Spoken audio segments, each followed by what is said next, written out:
This is the original esport racing game. This is iRacing.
The stakes have never been higher.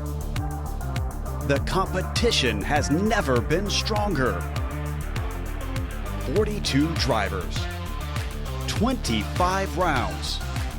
One will be crowned champion.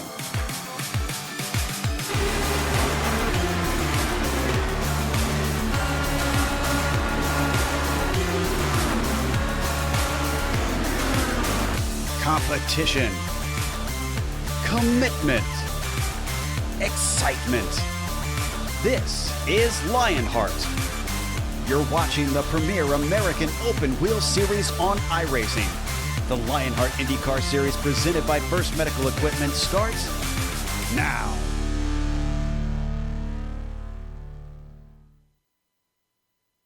Sponsored by First Medical Equipment, competition, commitment, excitement. This is Lionheart.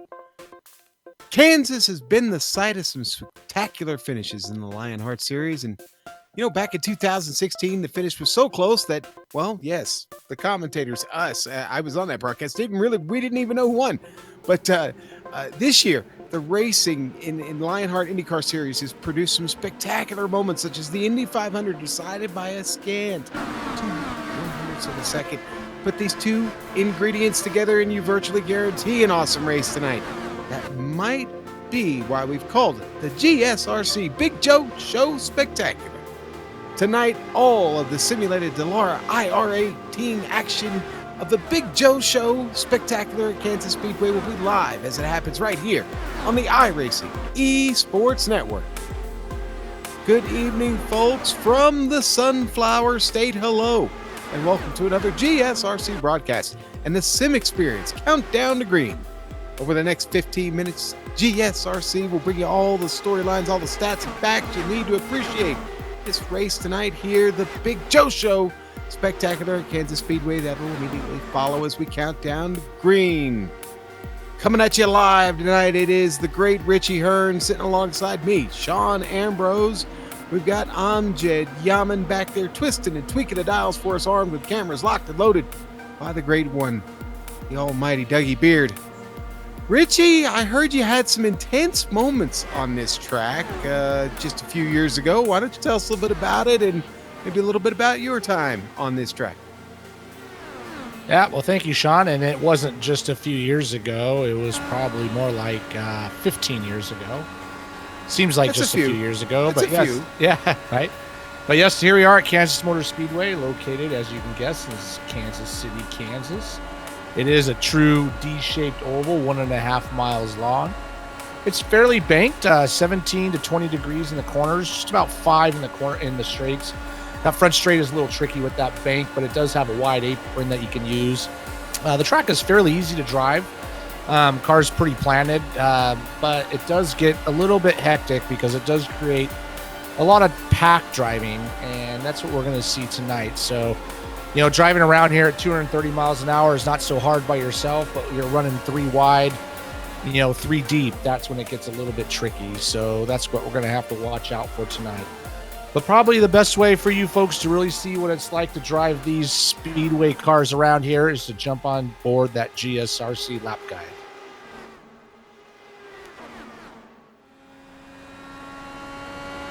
Hello everyone and welcome to the Global SimRacing Channel. I'm Brian Yazek, taking you for a spin around the Kansas Speedway in the GSRC IR18 IndyCar. Without further ado, here we go. For your money lap, bring it right down here to the apron, off of turn 4, kind of cut that straight up. There's a sign on the wall there that you're going to kind of want to start to turn off. Depending on the setup, you might be able to turn in a little earlier, but you're really going to want to keep those left sides planted on the white line, as you're going to see down here into turn 3. Same situation. Drive it in. This car doesn't like to be pinched off, really, but for the money lap, you can kind of pinch it there, bring it right along the apron, bring those tires along that on that paved off area. Now, with Kansas being the way it's constructed here on iRacing, you can run almost anywhere in these cars. It's going to be a heck of a show. So you can kind of run the middle seam right there. Try to get a good run, try and get away from the other guys, get yourself some clean air. But then turns 3 and 4, you could be right up here, a couple inches away from the wall. It's exciting, it's exhilarating, and it's guaranteed to put on a great show. Off of turn 4, down the front stretch, and across the line. And that's going to complete our guide here around Kansas Speedway. I'm Brian Yazek. Enjoy the show. And as you can see from our video there, pretty easy, pretty much wide open all the way around, but that little bit of pavement at the start-finish line, that the apron there can be used, but it can be a little tricky as the transition is not completely flat. Well, the Countdown to Green is brought to you by the Sim Experience, the team behind the AccuForce Pro V2 direct drive steering systems. By providing unparalleled realism and the most advanced tuning features on the market, the AccuForce provides a significant advantage to any sim racer, and it also makes for an effective training tool for real-world drivers. For more information on the entire Sim Experience ecosystem, including their GS5 Stage Series motion systems and Sim5 software, visit www.simexperience.com and use the promo code SimXLion to get 5% off your Sim5 software. All right, Richie, thank you. And why don't we talk about the driver standings real quick? Now, of course, last week, Adam Blocker he sealed it. He is the champion here in the Lionheart IndyCar Series. But the real fight, what we have left here in these driver standings, presented by First Medical Equipment, Guerin and Kinsella, are basically going to be racing for second from here on out. Now, Guerin currently holds the lead over the Canadian by 90 points. However, with 3 races, including 1 double points race, anything could really still happen there. Now, Guerin has finished second in 3 straight title fights, while Kinsella has finished third in both of his Lionheart seasons. Neither should get too comfortable, though, because closing in fast behind them is Yaz, our good buddy Brian Yazek, who's having a second half of the season. Remember, 26th place after the first half of the season, and Yazek has worked his way all the way back up to 4th place in this race with some consistent stellar runs, and sitting now just 48 points back of Kinsella for third, and of course coming up pretty fast here, guys. Now listen, the team standings a little bit okay, so Adrenaline's kind of walked away with it, but really what we've got to focus on here with the races left is the battle right now for third between Adrenaline, LPM, Cancer Down, Skidmark, Black. That is going to be the one to watch, because really the pendulum could swing either way here. That third spot is really up for grabs. Now, it almost seems like nobody really wants to win that third spot, and that's going to segue me to, of course, the rookie standings. I'm going to hand that off to Richie. Sorry, Richie, and let him talk to you about those. Yeah, no worries. Yeah, these Rookie of the Year standings are presented to you by Butt Kicker. As you can see, there's been no change in position, but the points up top between Rigney, Martinez, and Hill is tight, and it's going to go right down to the end. We've been watching this all year long, and John Hill is really right there. I mean, it doesn't take much to swing this, just a bad finish, and like I say, we do have a double points race at the end, and pretty much some meaningful prizes for this Rookie of the Year winner is $75 plus a BetKicker Sim5 software key and more. Await the winner of the Rookie of the Year. So right now it's a little too close to call, and we'll keep an eye on this as we go. All right, and now let's remind everyone you are watching us here on the iRacing Esports Network. Of course, the best in the iRacing World Championships. as well as many of the top private leagues like the one you're watching right now are showcased right here on the iRacing Esports Network. If you haven't done so yet, subscribe to IESN. You can do that now. If the button's red, that means you haven't subscribed yet. And when you get done, maybe pull up GSRC, give us a sub too. We're certainly proud to be part here of the IESN stable of broadcasters. Richie, why don't we go ahead and segue to the series details? Of course, as we do that, we want to remind everyone that the Lionheart IndyCar Series, considered the premier fixed setup racing league for the Stelia R18 on the iRacing service. And of course, by their name, they honor the memory of the late Dan Weldon. And we'll get over to those details now, and presented by Minus 273, Richie. Yeah, these series details do come to us thanks to Minus 273, the premier name in karting gloves. For more information on Minus 273's full line of gloves and apparel, visit www.273.biz. Use the promo code LHRS for 25% off all your orders. And here we have our series details. We are working season 7 of the Lionheart IndyCar Series, round 23 of 25, with 3 driver drops. We're getting down near the end here. Delara IR18 is the car we are using, and the setups are fixed, but they have been adjusted, and they're always working on a cash and prizes totaling $9,652. All right, Richie, thank you for that, buddy. And we are in qualifying right now, and Andrew Kinsella currently sits on the pole on board here with Christopher. And Stouffer currently looking for a little more out of that qualifying. He was 8th, goes across the line. Chris Stouffer just goes to the pole, folks.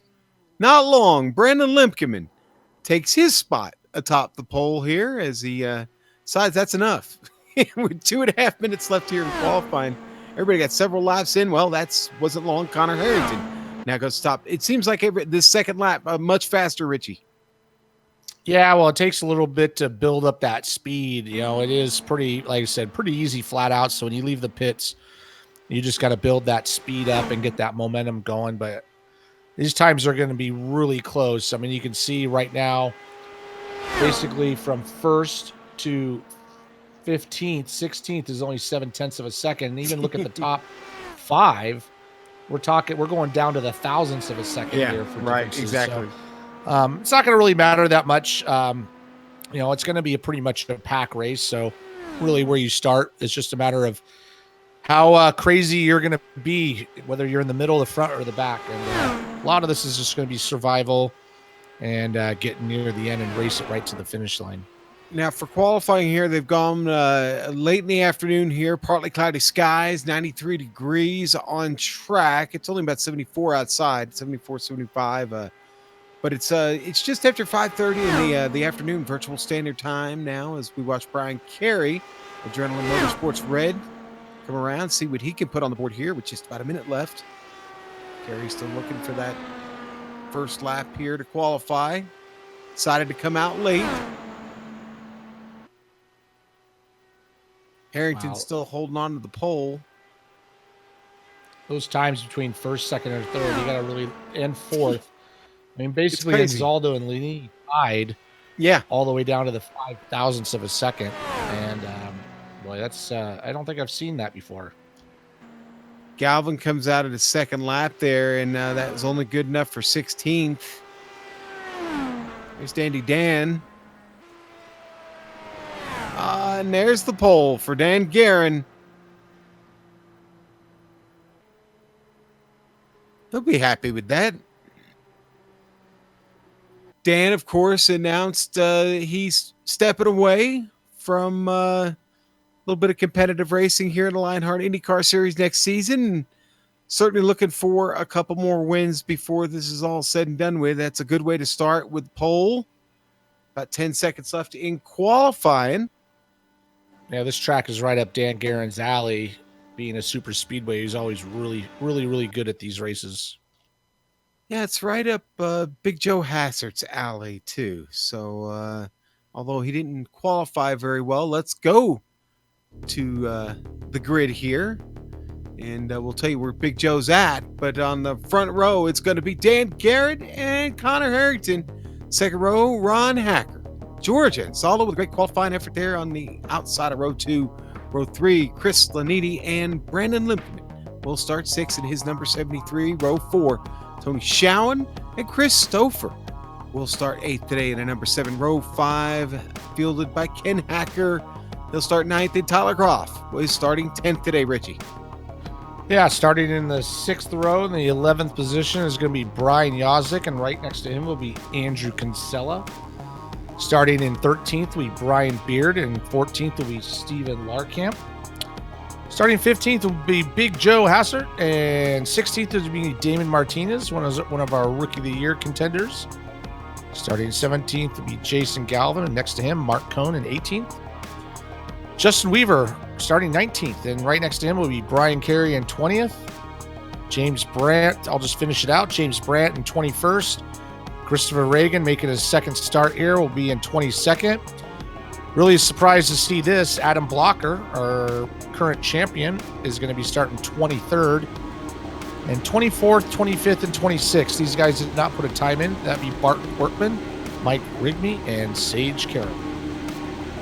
Yeah, Sage deciding not to qualify. I wonder if that was by choice or maybe got a little late to the qualifying session itself. Not sure. Actually, it's showing that he got an end the line penalty from something. Yeah, I'm seeing that too. It looks like let's see, Bart Workman, Mike Rigney, all back there with those end of line penalties. But now the cars start to roll off the pit lane here at Kansas Speedway. Let's go for the onboard cameras here. The Big Joe Show, the number 11. The Big Joe Show spectacular onboard camera tonight. Of course, LPM Cancer down his team. And then we'll roll on to Chris Stouffer. And of course, the number 7, the -273 onboard camera. For more information on -273's full line of gloves and apparel, visit www.273.biz. Don't forget to use the promo code LHRS for 25% off your orders. And then we go to Brandon Limpman in the number 73, the familiar number 73, the first medical equipment onboard camera, your source for medical supplies and equipment in the Burlington, Iowa area. Folks, Kansas Speedway, the Lionheart IndyCar Series, 134 laps tonight. This season winding down, lots of fun left. We're mean green and underway here in Kansas. Dan Guerin takes him across the stripe down into turn 1. Connor Harrington, Ron Hacker, all get away from George Anzaldo and Brandon Limpman side by side as they get out of 2 down the backstretch. It'll be the lead. Yeah, I was going to say, honorary Connor Harrington trying to go around the outside of Dan Guerin. Early on, it's going to be tires are going to be good, so the short way around is that white line. But Connor Harrington is able to hold on to that position. He's got Ron Hacker, Brandon Limpman, and George Anzaldo, and the rest of the pack all right behind him. Yeah, Richie, they've stacked it up. They kind of broke away line of stern at the first lap, but now it's side-by-side racing all the way about 12 deep. Well, maybe even a little deeper than that, but up front, it is Dan Guerin to the front. Connor Harrington, Ron Hacker back there behind him fighting. Yeah, it's going to be pretty much like this for a while. It's 2 by 2 by 2 by 2. Nobody's going to be able to get away, and hopefully they're just kind of taking a breath, just kind of relaxing a little bit, holding their nose until maybe a little tire wear starts splitting the group up a little bit, and then we'll see how the strategy plays out from there. Back behind Yazik, Andrew Kinsella making a move under Ken Hacker, Richie, as they got across the stripe. Kinsella trying to pick up a spot. He's bringing Big Joe Hassert with him, the Big Joe Show. Yeah, there's so many cars in that pack, it's hard to keep an eye on who's moving and who's going, but up front, it's just basically just like how we started with Guerin on the inside leading and Connor Harrington on the outside in second. And George Anzaldo twitched back there next to Ron Hacker. I'll be surprised if pretty soon we don't see people trying to make it 3 wide. Because if you're just going to sit there like that, there's no point in racing. So we got to make some moves at some point. But right now everybody playing it pretty easy and just kind of just holding their spot. Tried to make it 3 wide back there with Lemkeman, Stouffer, and Lanini. They're all fighting. Stouffer actually up a couple of spots already. Did it by getting through that pack, making a couple of moves. Yeah, Garrett he's continued to beat him around. I was just going to say, Stover's working that outside line, trying to keep the momentum up. Oh, we got a wreck in the back. Oh, and it was Sage Karam. And it is a big one for Sage. And it looks like he made contact. Yeah, it looks like he made contact. Yeah, it looked like Sage tried to go up the middle. It was 3 wide for a second and just kind of got squeezed up into Kinsella. And then he got hit from behind there. Tried to make it 3 wide going into turn 3, and he just kind of washed up a little bit, clipped Kinsella, slowed down, and then there he goes, up and over. Yeah, I think it was Galvin that gets him last after the contact here, and Sage goes around, and then Galvin's going to get him as he's coming by. I think he'll be the last car to come through there. We do have some guys pitting. So Connor Harrington, the leader, stays out. And Stouffer leads him down. Sorry, Dan Guerin's leader stays out. Looks like the top 5 guys, 1, 2, 3, 4, 5, 6 guys stay out, and the rest of the field pits. So this will make it interesting. If we go green flag, this is going to change everything up. Well, Richie, you generally tell me tires are king. I mean, about 7 laps. I guess deeper into the run, that'll make a bigger difference, right? Maybe not here generally just right off the start. Yeah, I'm not sure. I haven't done any practicing here, so I don't know how those tires go.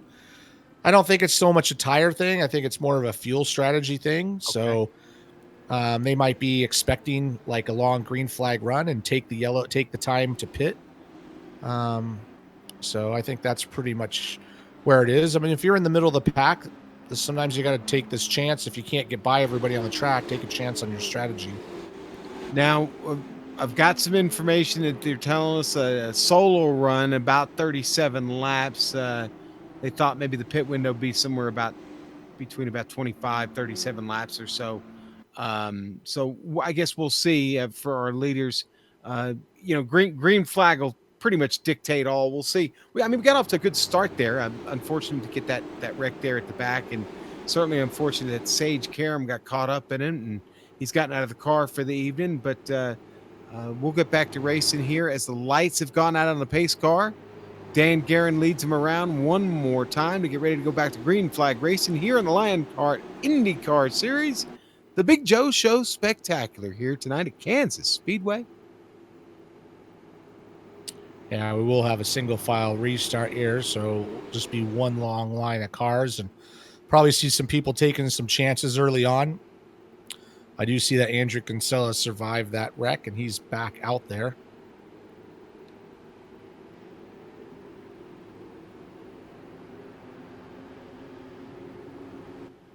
All right, well, here we go. Ford Mustang pace car leads him off the back stretch. It'll all be up to Dan Guerin as he gets the field set. Hang on to that connection there, Dan.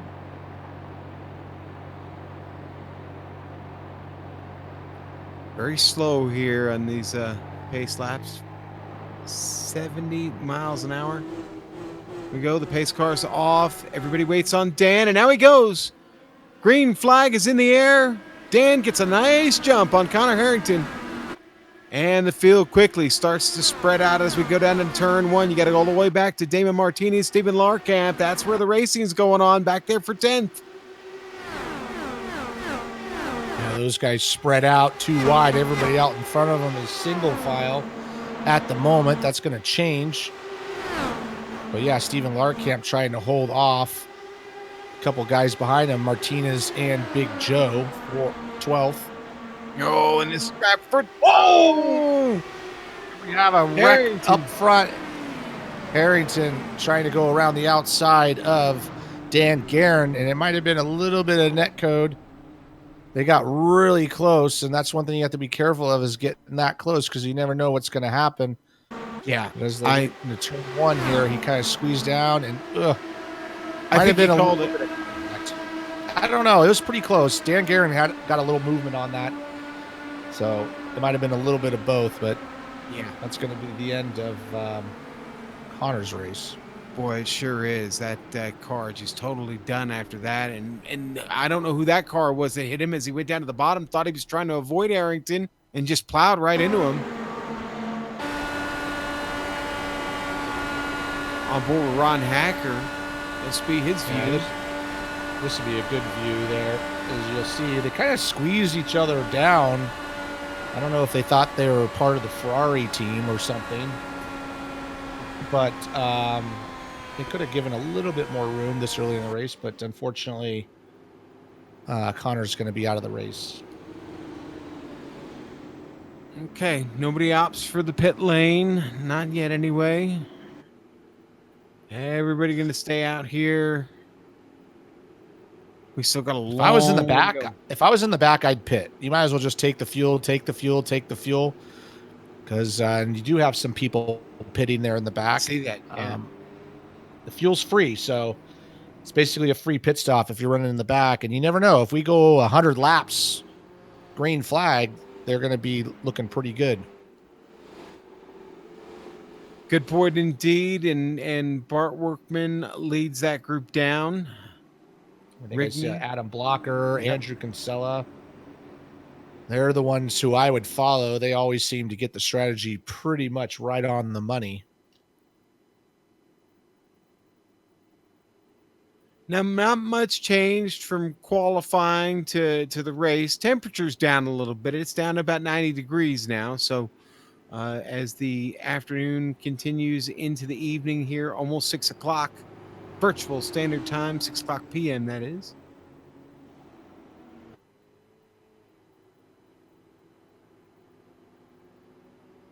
And of course, you know, when we were talking about the track information earlier, we talked about how this is pretty much one of those standard 1.5 mile tracks. Richie, of course, you raced here. You raced here for Sam Schmidt Motorsports. I think you were quoted as saying that was one of the most intense races you've ever been in. A lot of fun here, isn't it? Yeah, it's fun, but it's not like amusement park fun. It's fun if you survive it, but I mean, it's you just kind of constantly worried about what could go wrong, and you're kind of stuck out there. Unfortunately, you can't lift. You can't just go, well, I'm just going to back off and just do my thing. You got to stick it in there, and sometimes the people you're racing with maybe aren't the most competent on these type of tracks, so it makes it's fun. When you afterwards, you're like, man, that was pretty intense fun, but you also know what could go wrong. You had good results here, some top 10 finishes, so it certainly wasn't the worst track on the circuit for you. No, I liked it. I always like those races. You know, I like it's kind of a strategy, like a chess match almost.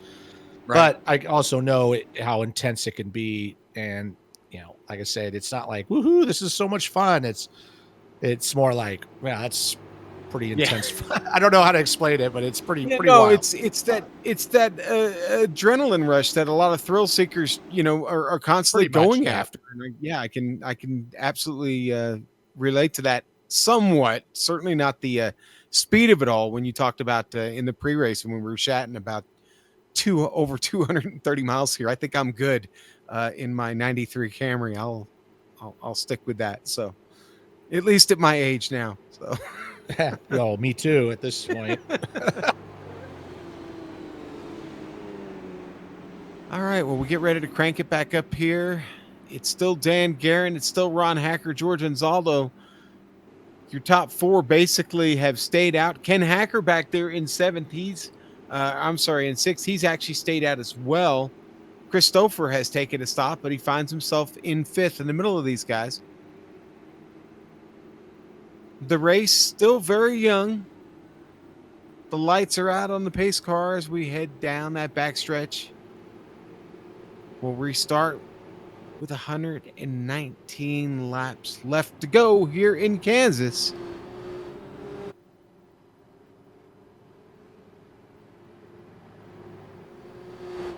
Not very windy here today. Kansas, you generally think of wind, lots of it, but not today. We're good. They come off of turn 4. The pace car goes in. Dan Guerin, he gets started a little bit quicker that time.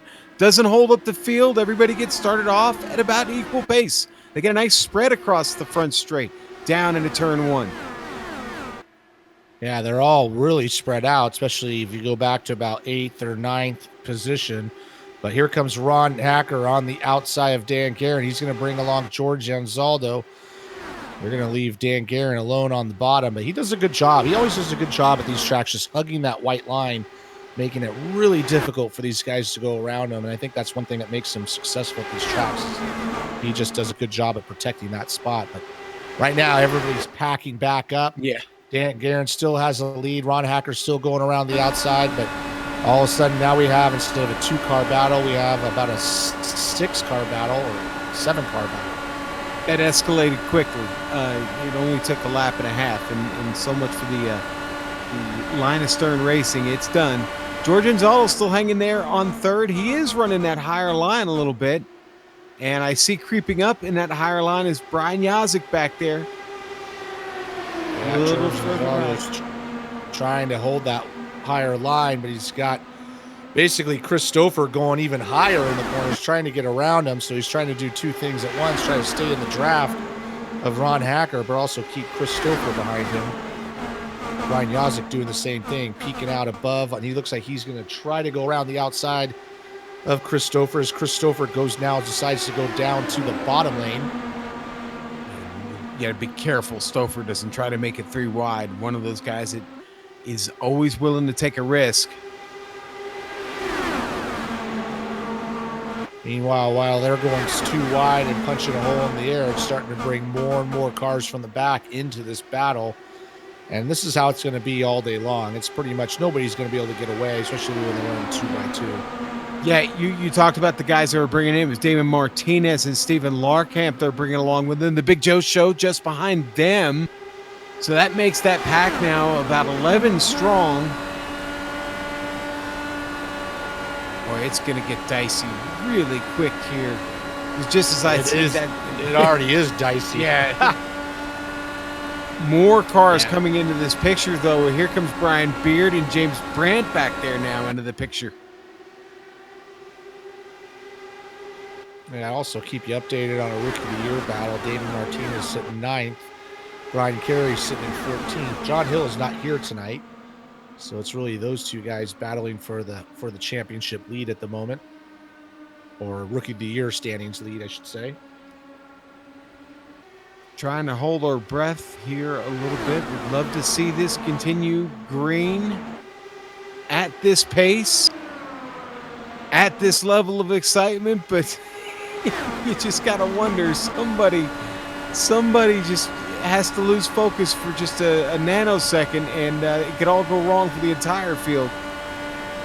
Yeah, Christopher's done a good job kind of weaving his way back there. He was behind Anzaldo and Linkerman, and now he's moved his way around Linkerman and sitting right behind Anzaldo there, although Anzaldo's still holding that. Here comes Yazik on the outside. Yes, sir. And I'm glad you said that, because, yeah, there he is. And oh, look at that. Stouffer had to get way out of it there.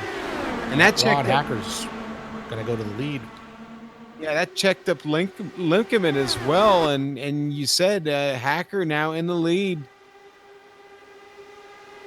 Yeah, Ron Hacker basically did the crossover on Dan. Dan moved up, gave him the lane, and he took it, and now he's hugging that white line. I don't know if it's starting to get to the point where tires are starting to maybe lose a little bit of their edge and starting to slide a little bit. Here comes Yazik. Yep, right down below George Anzaldo. Now everybody's moving down to the bottom. Oh, boy. Stouffer back in this mix now. He recovers here, making his move on Anzaldo. He gets by him clear. Now Gonzalo got to worry about the Hacker. And they find themselves in a side-by-side battle. Up front, though, it is still Ron Hacker, Dan Guerin fighting for the lead of this. Everybody back to double file. Yeah, Ron Hacker down in the lead on the bottom, but Dan Guerin's trying to work that outside line. He's trying to bring Yazik with him. Yazik's looking to make it 3 wide as they go around Chris Stouffer. Here comes Yazik. He is going to make it 3 wide down the back stretch. And take the lead of the race, Richie. Off the turn, Brian Yazik. Yeah, he got a hell of a draft off both those cars and saw the lane and took it. So we got a new leader here with Brian Yazik. This is the kind of racing Brian Yazik loves. I know Yaz pretty well, and flat out, 1.5 mile track, he'll take it all day long. Put him in a truck, put him in a cup car, put him in an Indy car, he'll wheel it. Yazik to the front net HPP, IR18. Now Dan Guerin coming back around the outside, looking for a fight. Behind him, they try to make it 3 wide. Watch out. Hacker, Ron Hacker, Ken Hacker. Christopher's trying to hang in there. He's going to try to go on the outside. Right now, basically, Big Joe has gotten around George Zanzaldo. George was 3rd a while ago, and now he's back to 7th. So it's all just kind of a momentum thing. If you have to lift for any reason in the middle of the corner, you saw what happened to Brandon Linkerman. You just get swallowed up, and you got a caution. No. We caught one. And there was a checkup back there in the field, and Rigney's going to get caught up in it. Another car goes for a wild ride. It's Chris Lanini. Here's the replay. This started with an accordion. Oompa.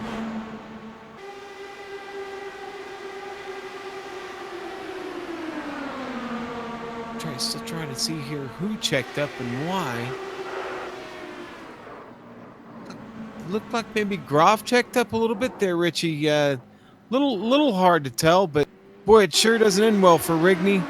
Yeah, it looked like everybody checked up, and then Chris Reagan got into the back of Lanini, and that's what kind of caused it all. Everybody check it up, and you can't slow down in these things. It's not like you just stop the car. Right. And on board with here, Chris Reagan. Wonder if we could get a quick on board with Justin Weaver. I'd like to see if he actually made contact, because Weaver was the last car to the scene, and he just barely got by. Here's on board Weaver. Looked like maybe the left front got clipped here. Yeah, and you'll see how fast it slows down, and you just don't have any room to move. Yeah. You just got to pick a lane, and yeah, it looks like he did get a little bit of it, but yep, leaders are coming in. Pretty much the whole field coming in. Time for fresh rubber, fuel. Pretty much right in that pit window there. Lap 32. Yazik out first away. Here. Yep, looks like it's going to be Yazik, Guerin, and then Stouffer. Let's talk to Connor Harrington real quick. We've got him sitting up here in the interview booth, and well, Connor has already parked it for the night. The New Yorker, not a good evening here for you, Connor. I'm sorry, buddy. Tough break. Tell us about it. Yeah, not the night we wanted. Obviously, it was all, first 10 laps, and I'm just trying to drive the top in the middle lane, and I don't know. I mean, we were probably squeezing each other a little bit. I felt like I kind of got ran off the track going into one, and then he didn't really want to make the corner, and I have to turn at some point, and then obviously the net code doesn't help either. So yeah, it is what it is. We've had a terrible end of the season. It's been awful. We've had a lot of bad breaks and net code, and bad strategy. So. Well, I know you're a fan of the 1.5 mile tracks, and of course you got the win earlier this year at Charlotte, and I know you had high hopes of a good result here tonight. So it is a tough break, but listen, you still got some races to go this season, so chin up, right? Yeah, we're California last year was good. Laguna Seca, we're hopeful we have some decent pace. We'd like to finish, the year, not on the hook. We'd like to, finish it with the car in one piece. I think that's probably the main goal at this point. But yeah, we'll try to build on something for next season. Well, you'll get a little bit of time off, and then we'll see you in California at Laguna Seca, and we'll wish you well there, my friend, and hopefully we'll get a chance to talk to you then. Yep. Cheers, guys. All right. Cheers to Connor Harrington. Thanks. Obviously, in decent spirits after kind of a bit of a soul-crushing early exit to this race again. He had a great race in Charlotte, wins that one on that 1.5 miles there. Certainly a little bit different track there than we have here, but again, I was looking forward to a 1.5 mile race, and well, he's not going to get to finish this one. Tyler Graff decides to go ahead and finally bring his car in for a pit stop. Yeah, he was one of our takers on that second yellow flag and put himself in the lead. I was wondering about that, but he decided to change his mind and come on in and just get some fresh tires and a full tank of fuel.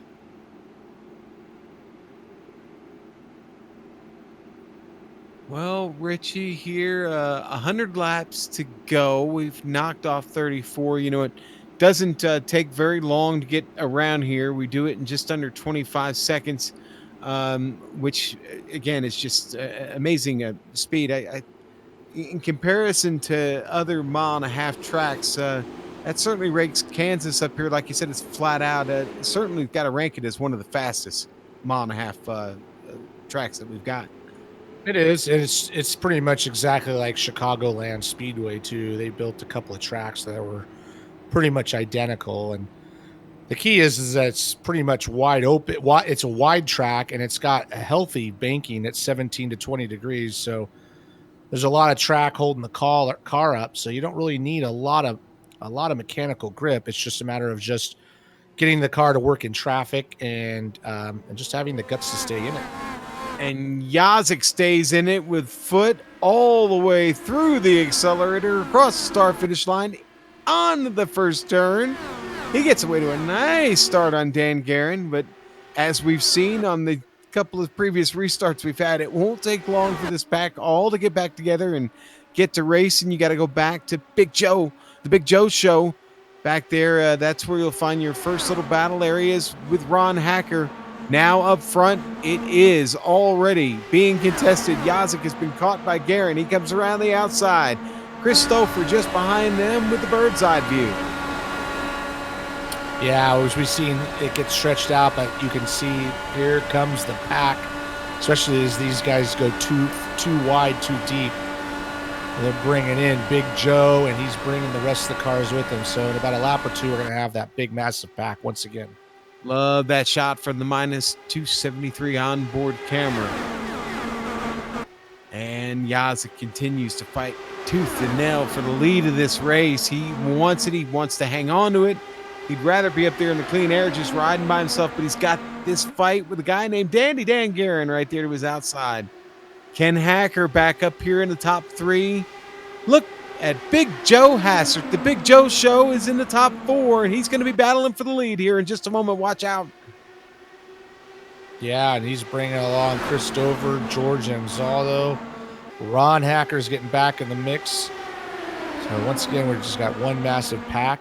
The tires are good right now, so holding that white line all the way around shouldn't be a problem. As you can see, Dan Guerin's kind of struggling to get that momentum going, but we've already seen as we get longer in the run, it starts to change a little bit.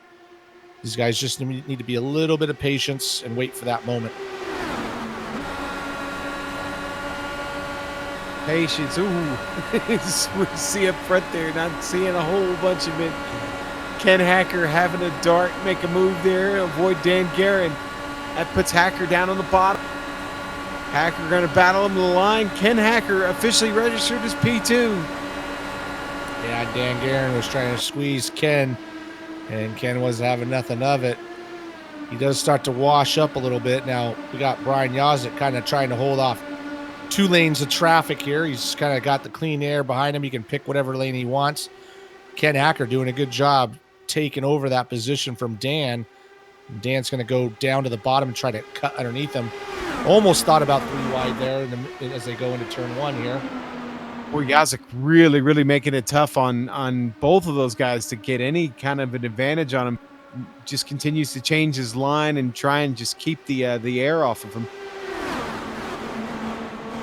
And Yeah, Big Joe right. Hassard, I'm sorry, Richie. I just noticed Big Joe Hassard is playing the patient game back there. Well, he's seeing these guys looking at 3 wide, and there's nowhere for him to go anyways, so he might as well just kind of hold steady. We got a long ways to go still. Ken Hacker looking to the outside now of Brian Yazik.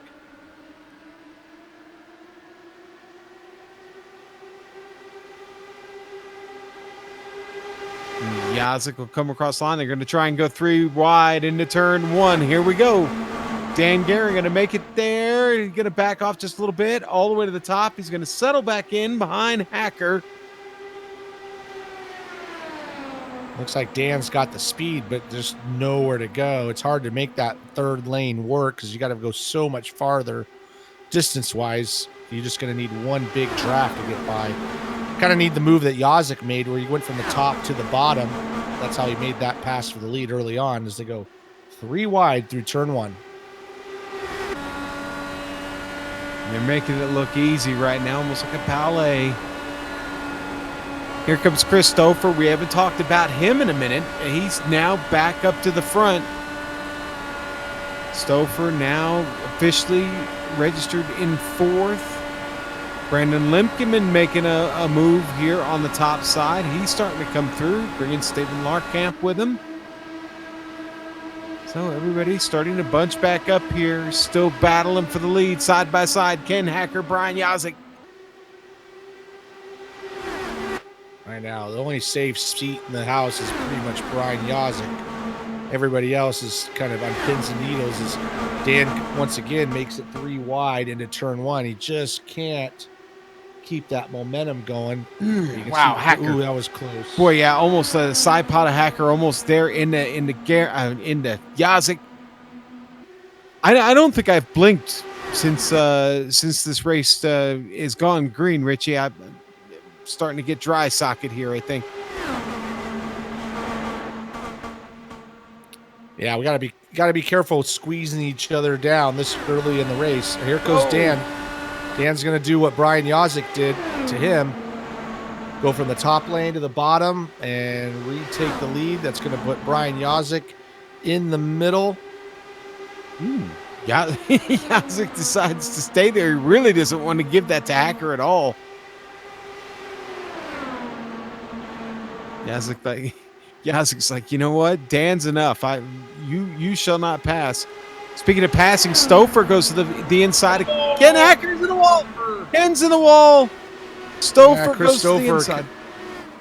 Yeah, Christopher went to the inside and kind of connected with Stouffer.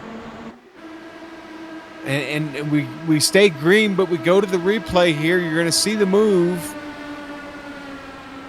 Yeah, you're going to see Christopher and just kind of get into the side of Hacker there, and unfortunately that's going to be the end of Hacker. Surprised there was no yellow, but we keep on trucking under green. Yeah, and he's up on the wall. So many of those cars going by, and the car doesn't turn. And when it does turn around, it turns down to the inside of the track. So we stay green, and that's going to end Ken Hacker's night. We watch Brian Yazik on screen continue to hang on to the lead of this race from Dan Gehring. Yeah, Brian Yazik got a really good run off of 2, picked up the draft, and was able to get down to the bottom. But now Dan Gehring's going to try to do the same thing to him, but Brian's not giving him the bottom anymore. He's going to make him go around the outside. Yeah, and this is the run of the night we were waiting for, Richie, as we turned just about 20 laps now. Yazik goes to the inside of Gehring, down the backstretch into 3. And Christopher's still riding back there in 3rd. The big move. Going to make it 3 wide here.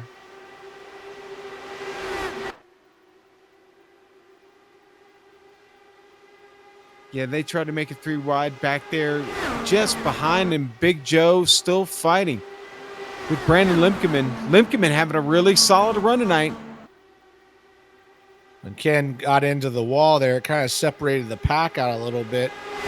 But here comes Big Joe. He's getting back into it, bringing everybody else with him. Bringing Brandon, Stefan Larkamp, Ron Hacker, and Adam Blocker started dead last as far as all the qualifiers. He is now all the way up to 8th position.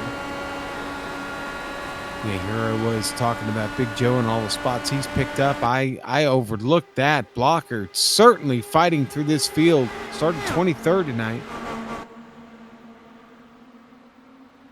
He's had to avoid some incidents in the meantime. So, solid run. Looking to take down another spot here. Get it from Ron Hacker. He's done it the hard way, too, because he pitted on those early yellow flags. So he's had to race his way up to the front. He didn't do it by strategy. Big Joe tried to make a move on Chris Stouffer. It cost him because Stefan Larkamp was able to get around. Joe really had to get out of it, and now that brings Brandon Lincoln to his inside down the backstretch. Big Joe's kind of on his lonesome up top. Brandon Linkerman's trying to go down to the bottom, and Adam Blocker's trying to get by both of them, but he has nowhere to go. Meanwhile, that's going to bring, looks like Ron Hacker to the inside of Adam Blocker. Ron's been the yo-yo in this field right now. He's been up in the front battling. He's slipped back down to P8, battling with Blocker. Even though the racing's kind of wild, it has settled down a little bit. We've done 25 laps since the last round of pit stops. So we're getting close to that pit window opening up once again. We are, yeah. I'd said somewhere between about 25 and 37 laps is what we thought, which that's a rather large window, but that's what we're anticipating on. And they just came across the line. It's 26 laps on this stint. And the battle for the lead just as intense as it was when the green flag dropped for this restart. Yeah, Dan was able to keep that momentum and kind of take the lead, although he's still stuck on the outside. Right now, it's kind of practicing for the finish. I mean, we know it's going to come down to a photo finish and trying to decide how you're going to get that momentum and either hold on the inside or carry that momentum on the outside. Here comes Adam Blocker. Yeah, He's gotten around a couple of people. Yeah, he got by Limkeman, and then all of a sudden he clears Big Joe. Just flew right past him, and now gets there he comes again. That's another spot getting past Stephen Larkamp. Yeah, Adam Blocker's got a head of steam on him. He's gonna go right up to the bottom or back of Christopher and then shoot down to the bottom, try to pick the draft up. But yeah, right now that's the fastest guy on the track, I would say. Oh, absolutely. He is pedaling hard. Now he gets himself down to the inside. Yazik's done a really, really good job of playing defense with Dan Guerin and Christopher up here. But we'll see what Blocker's got for him here as he comes in towards the end of the stint. I don't know that fighting with him is going to matter much at this point. Probably just try and get to the pit stop safely. Looks like they're going to have to do it under green flag conditions unless something breaks out here. You never know when they're doing 3 wide like this at the front into 1. Ugh, that's so tight up there. Exactly. We've seen a couple of incidences there, and they're going to go 3 wide down the backstretch. No one's giving up. Adam Blocker's just kind of looking at this going, I don't know where to go. Yeah, and when I hear you say and obviously we're working in the virtual world here this evening, but you've had those moments in real life on this track. Yeah, I mean, you go into the corner and all of a sudden there's, everybody's squeezing together. There's nothing you can do. You can't back out of it, so you just have to just kind of hope for the best.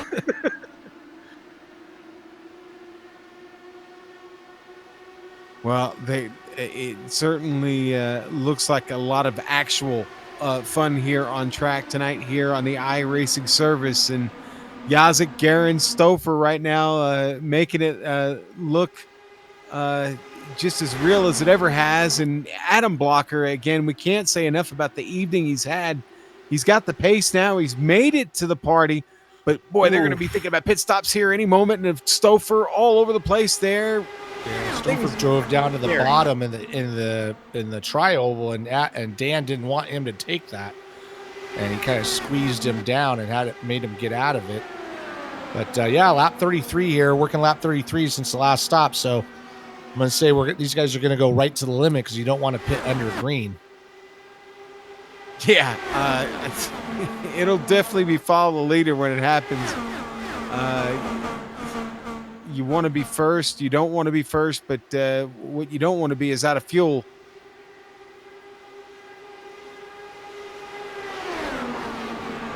Somebody was down on the apron back there. Brian Carey, maybe? I saw him drop down a couple of spots.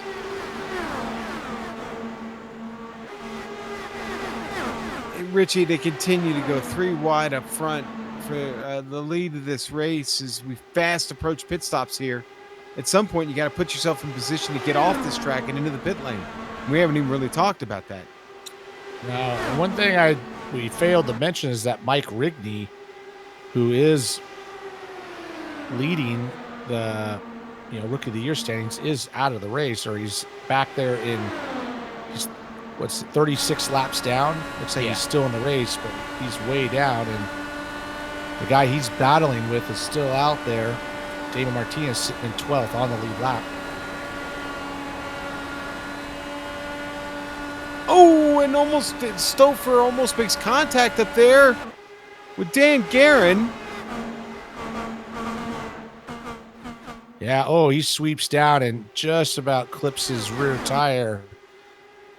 It's starting to get a little bit hectic out there. We know pit stops are coming. Going to be interesting to see how they come off this turn 4 and try to get slowed down. That's one hard thing to do because that pit speed limit is early on in the pit lane, and it's hard to get that thing woed down to that lane. Yeah, and one of the notorious things about these 1.5 mile tracks is how you get off the track into the pit lane.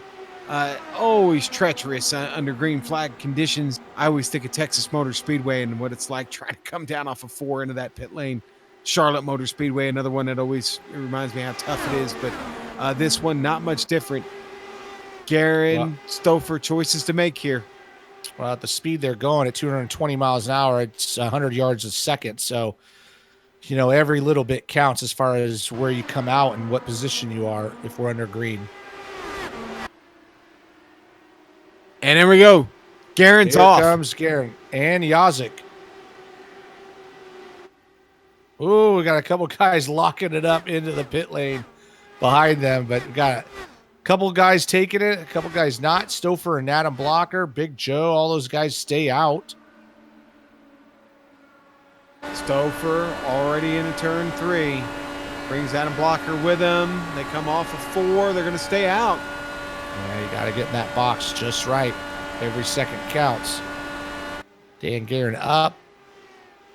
And he is down. And it's going to be tight getting off pit lane, but it looks like everybody's going to hold steady. Now, it's going to be interesting to see where they come out relative to these guys once they make their stop. Stouffer looks like he's going to start heading into the pit lane. He does. Adam Blocker stays out. Here comes Lemkeman just behind him. Lemkeman and hot. Lemkeman. Hot. Way too hot. Way too fast. Yeah, he's definitely getting a penalty. And Zaldo just got in behind that action there. It was actually Stephen Larkamp that was right behind Lemkeman as he was coming in, burning him down there at the line. All right. Blocker in. Stouffer up. Getting tires. Battle for the lead. As we see, these other guys are coming out. Stouffer, a little bit half-second pit stop advantage on Dan Guerin, but now he's got to get up to speed. Yazik to the inside. Here comes the pack. Stouffer's out, but the pack's at speed. Stouffer's still sitting at 200 miles an hour. These guys are going 220. Oh, we got another guy crashed in the pit lane. On board with Jason Galvin as he follows along here. Weaver, Beard, and Brandt are off into the pit lane.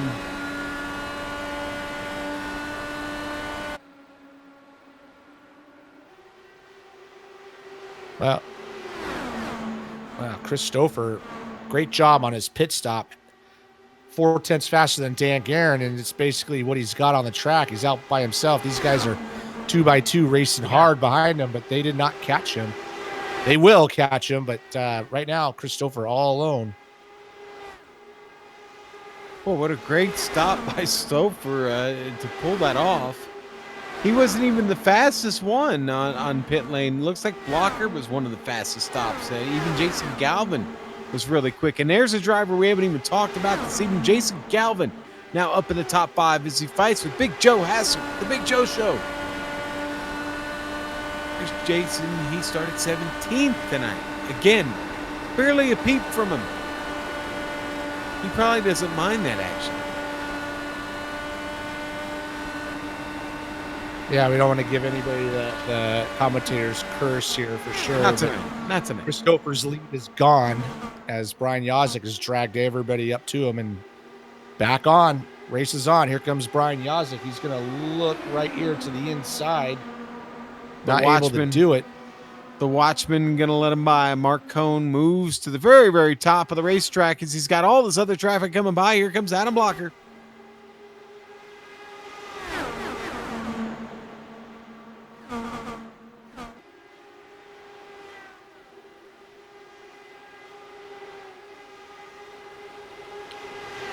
Christopher down on the bottom, still holding that white line with fresh tires. It seems to be pretty easy to do, but here comes Brian Yazik wanting to get that position back, and here comes Adam Blocker steadily making his way to the lead, 23rd to 3rd at the moment. All of a sudden, Galvin off pace, starts to drop off there. I'm not sure what happened. On board here with Stouffer, the minus 273. Onboard camera, Brian Yazik right there in the rearview mirror, the HPP, Delara IR18. And there we are, the Big Joe Show. LPN driver, Big Joe Hasser.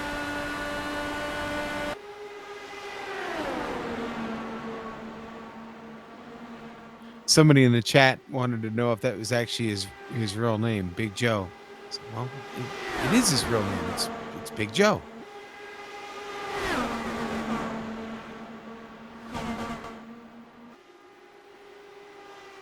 Well, right now we have 2 distinct packs going on. We have a pack of 9 for the lead, and then there's quite a gap to Brian Carey, who's leading the next pack. So those pit stops, the green flag pit stops, kind of separated the field out a little bit.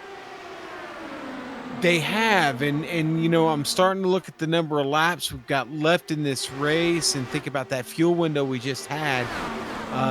You know, the green stays out. Obviously, you're going to need 1 pit stop to get this done, but if you're going to factor a caution flag into it, you start looking at the laps left, and you start thinking about, well, when would I like to see one? Obviously, you'd like to see it within that window and maybe race to the green. Because aside from those incidents we had early, green has been the story of the day, as we see on an American Ethanol signage there on the wall coming down the backstretch. No, we had some early yellows, but it has calmed down. I mean, the racing's hot and heavy, but they're just being a little bit smarter about what they're doing.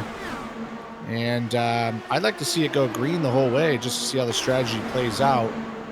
Because like I said, we have 2 groups. And some guys pitted earlier than others. You know, Chris Stouffer, Big Joe Hasser to the front of this race, going 3 wide for the lead.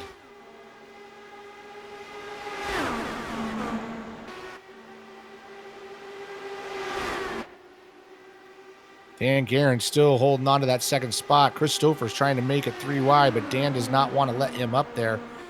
So Dan's kind of holding basically the middle and the high line. Jason Galvin getting into the mix. You know, Joe up here doing so well right now.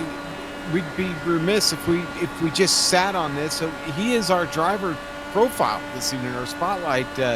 Big Joe, been in the league for a long time, folks. He's one of the OGs around here. 139 starts, 6 wins, 33 top 5s, 51 top 10s, folks.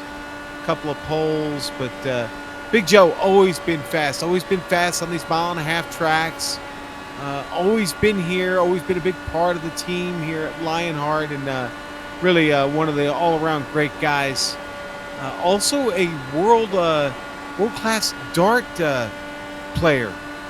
Richie, I didn't know if you knew that, Big Joe, but he is quite handy in front of the dartboard. He will take your money, is what I hear.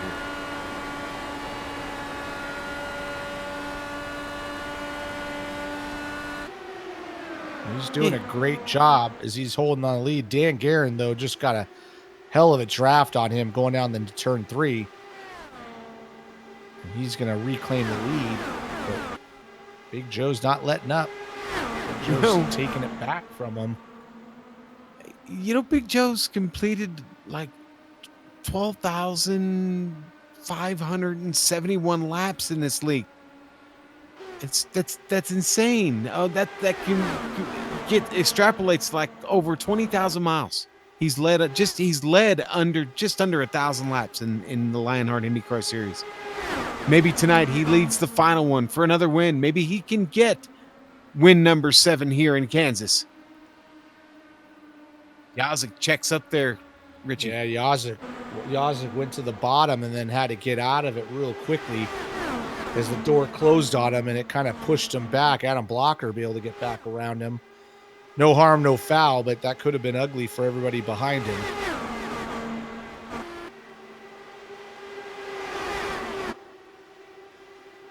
Well, Guerin is the only 2-time winner of this race. Will he be the only 3-time winner by the time we're done? I don't know. Big Joe Hasser's probably going to have something to say about this. I think the pit stops will dictate all. As we saw, those green flag pit stops really spread this field out just a little bit.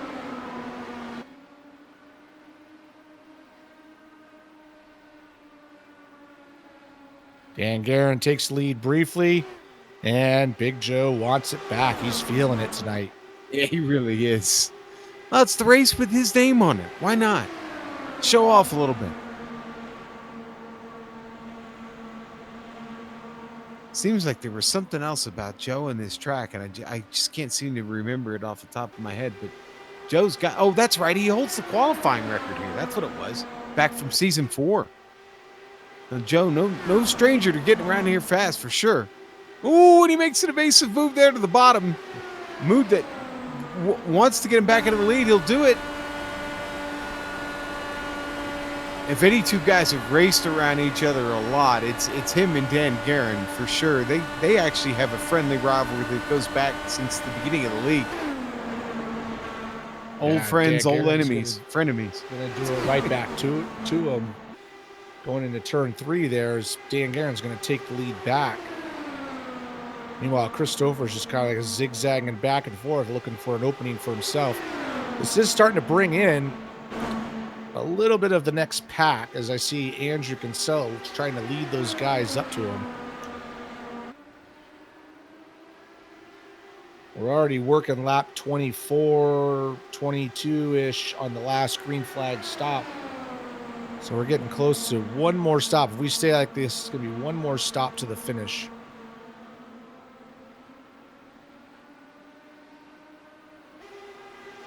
Dan Guerin going right under the inside of Big Joe once again.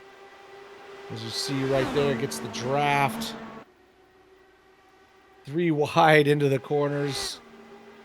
Guys are racing really good. Real clean racing up front so far. I mean, Galvin really has the bit in his teeth right now. Digging down there on the bottom. Well, remember I said there was 9 cars in that lead pack. They're now 8 because Brandon Limkin had to take that penalty. We saw him come into the pit lane a little bit fast. That was going to put him a lap down. So it's just a group of 8. But Andrew Kinsella is coming up. We got Stephen Larkamp. 1, 2, 3. Actually, it's a group of 6, sorry. Stephen Larkamp has dropped off the back a little bit. Yeah, and he's got company because it's Kinsella in his rearview mirror. We look back up front here. It's Big Joe. I'm sorry. There we go. There's Kinsella. I wonder what happened to Steven there. He was in this pack and then all of a sudden lost the draft. Well, and maybe it was that. Maybe it was one small mistake that we might have missed, and it gets him out of the draft. And, of course, once you lose it, it gets to be, well, without any help, you're really not going to catch it again, are you? No, you're not, especially if they're running single file, kind of like they are. I mean, the 2 guys up front are spread out or going side by side, but the guys behind them are all kind of single file, so they're not punching a very big hole. We're working, 33 laps to go, it looks like. 32 laps to go. So pit stops are coming. They're coming soon. And I'll tell you what, as we go on board with Christopher, that minus 273 onboard camera, he gets by the Big Joe show. My eyes are peeled a little further back at Brian Yazik and Jason Galvin right now, who are in a very, very tough fight here. Galvin has to get out of it all of a sudden, allows Yazik to actually get some space and, boy, get a run on Dan Guerin. Dan Guerin with trouble there. It looks like he caught some dirty air.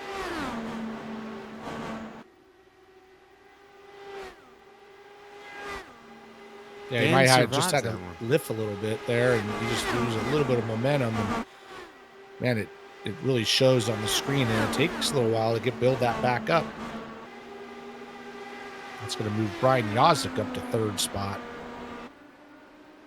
Well, it's either get out of the throttle or get into the wall. So Dan lives to fight another day. Now Galvin picks up another spot, though, gets by Guerin. Ooh, now Big Joe scrapes the wall right there.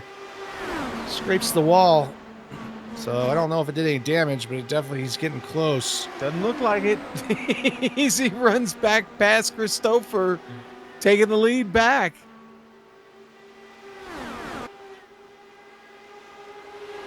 Oh, geez, we're not going to be able to fit Big Joe in the same room with any of us if he wins this race. Yeah, the race with his name on it. Yeah. Hey, he's doing a great job. Started 15th, and he's gotten to the front, and he's held it. He's gotten past, and he's been able to answer everybody else's pass for him to another pass right back to the front. He was battling with Dan Guerin for a while. Dan Guerin's dropped off a little bit from this pack. He's lost half a second to Adam Blocker. So he has faded off a little bit. So whatever problem he had, he hasn't been able to cover. Here comes Christopher. He's looking maybe to make a move right here. Going to the inside in turn 3.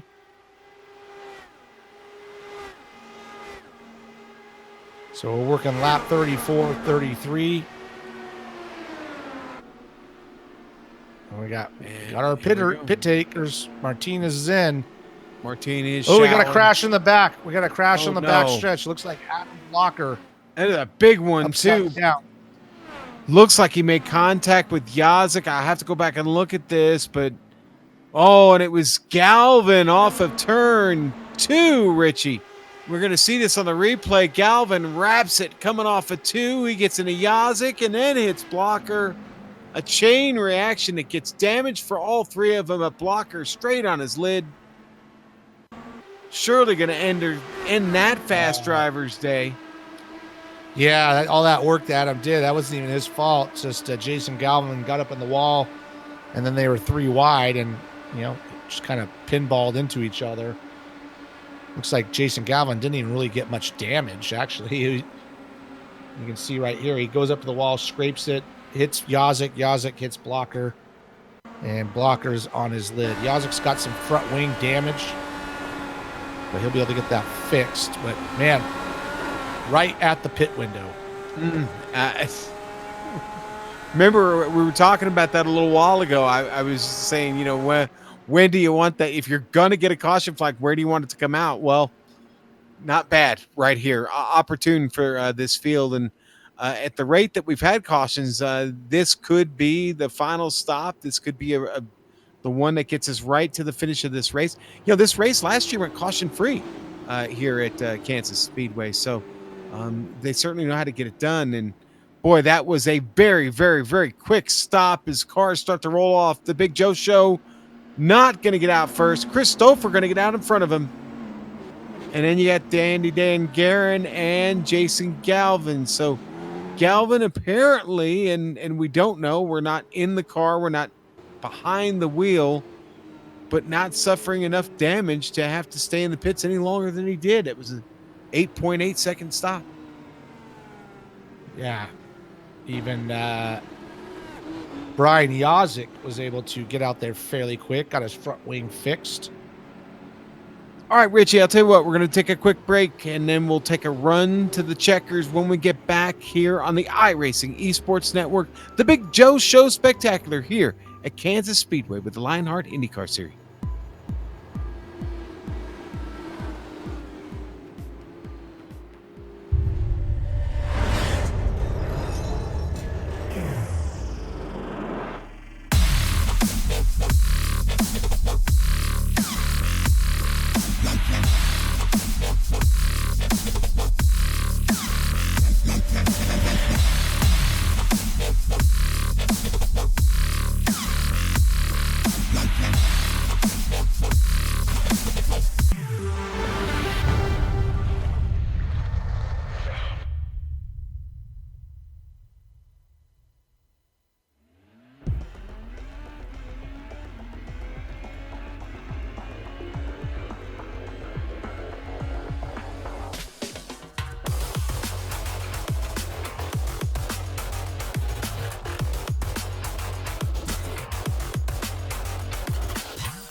The SimPit is an entertainment channel dedicated to the world of simulated motorsports. The SimPit is a leader in providing the sim racing community with news, reviews, interviews, DIY pieces, and instructional videos to make sim racing a better experience for all.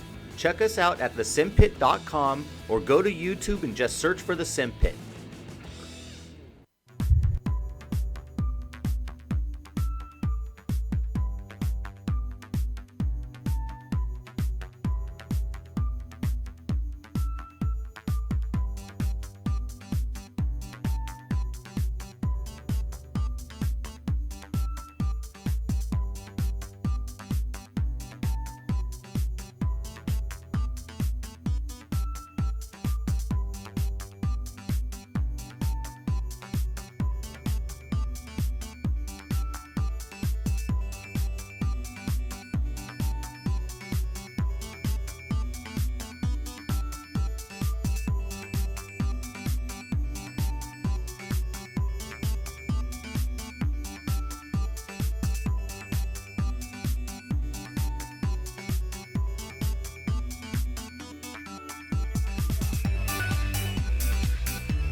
Welcome back to the iRacing Esports Network and the Lionheart IndyCar Series here at Kansas Speedway. We get ready to rock and roll our way to the finish of this race that now sees Chris Stouffer in the lead over Big Joe Hassard.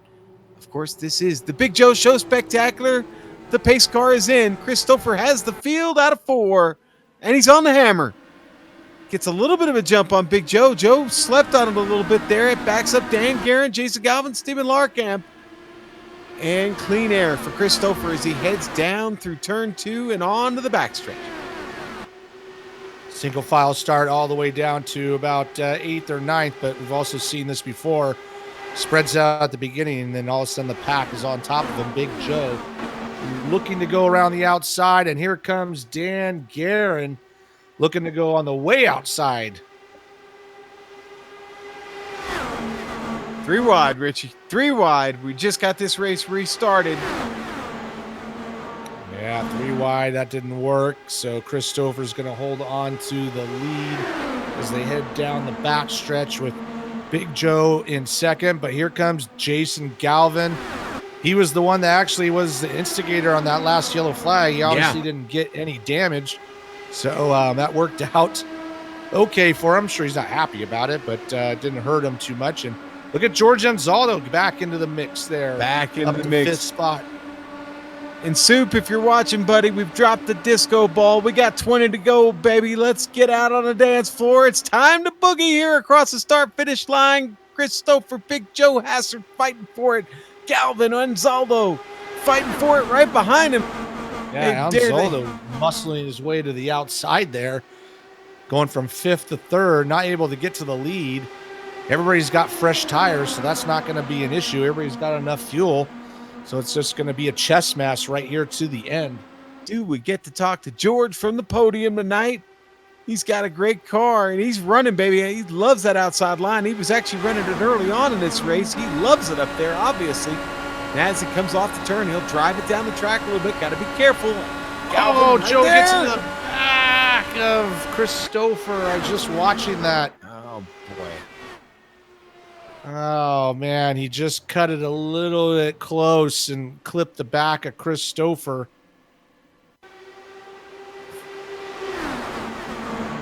Yeah, we're going to watch play of it. Well, the hits don't get much harder than that. Yeah, I'm sure he's not feeling. I'm sure he feels pretty bad about that because it was not intentional. He's just trying to get that big draft. And if we stay on this angle, you'll see as they come out of turn 2, and he just clips the back of him as he tries to go around him. Well, our minus 273 onboard camera stayed intact through that, so You can see we'll those go on board with the Big gloves Joe working show. as well. Yeah. On board with Big Joe, we'll see the contact here, Richie. Yeah, I mean, it's just misjudged it by a little bit. Nothing intentional, but I'm sure Christopher's doesn't care about that. Being intentional, he's out of the race. Yeah, and that's unfortunate. It leaves us. Looks like it leaves us with 18 cars still running. I do see that Tyler Groff, James Brandt, and Brian Yazik have come in. I think Yazik picked up some damage in that. In fact, he did. He's got wing damage, and apparently he may even have some steering damages. That car looked like it might have been crabbing sideways a little bit. He puts it up on the jack. Maybe he's going to make it back out here. He's in a battle for points. You see the damage on the front wing of the car. Tyler Groff pulling out. Yeah, Brian Yaz's back out. So he's going to be able to get back to the back of the pack. It looks like his wing got fixed. So as long as that thing's driving straight, he'll still have a chance. He's just got to work his way from 17th to the front. In about, what's that, 25 laps left? I can't do math. Oh, math is hard. Math is hard. 15 laps to go. 15 laps. Close enough. Close enough for government work. I cheated. I was looking at something that told me there were 15 laps left. So. I certainly didn't try to calculate that, Richie. well, This will be interesting for sure. Yeah, it will. I mean, everybody up front here, 10-lap old tires now, here with a few caution laps on them. Obviously, you have a gaggle of drivers who are notoriously fast on these 1.5 mile tracks up here. And Big Joe Hassert, George Anzaldo, Jason Galvin, Dan Guerin, Laura Camp, Brian Carey up here in this mix now. You know, we haven't talked much about that Canadian this evening. He or the Canadian. I don't want to call him that Canadian. But Brian has picked up 14 spots now. Started 20th tonight, folks. Finds himself fighting here in 6th place. This is anybody's race to win here at this point. When we get restarted, I think we'll have about 13 laps to go. And definitely anybody's race with 13 laps to go. Yeah, we got some interesting players up front with Big Joe leading and George Gonzalo second. Jason Galvin sitting in third. I mean, Dan Guerin's always up there, but he's got some other players to contend with at the moment. Andrew Kinsella still in the race, but he really hasn't able to move his way up like he normally does. So he's sitting in 10th. Got 17 cars left. I'd like to bring up our Rookie of the Year standing guys. Martinez sitting in 11th, and Mike Rigney is out of the race sitting in 23rd. So this is definitely going to affect those points as we only have a couple races left.